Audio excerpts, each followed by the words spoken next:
मालेगाव महापालिकेची पहिली महासभा वादळी ठरणार का असा प्रश्न उपस्थित होतोय। टिपू सुलतान फोटो वादानंतर प्रथमच महासभा होते।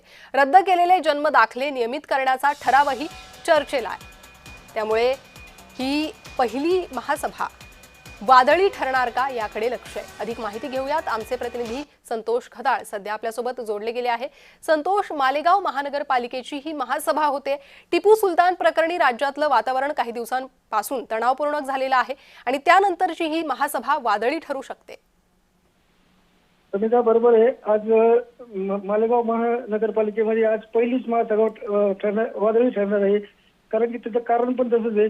टिपू सुलतान यांचा उपमहापौर यांनी फोटो लावल्यानंतर आज ही पहिली महासभा होणार असून त्यामध्ये एकदम शिवसेनेचे जे नगरसेवक आहे हे देखील आक्रमक होण्याची शक्यता वर्तवली जात आहे।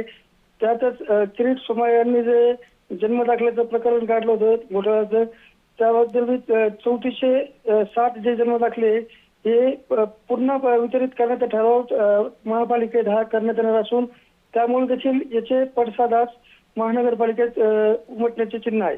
जी संतोष, धन्यवाद या सविस्तर माहितीसाठी। त्यामुळे या महासभेवर आता लक्ष लागलेलं आहे।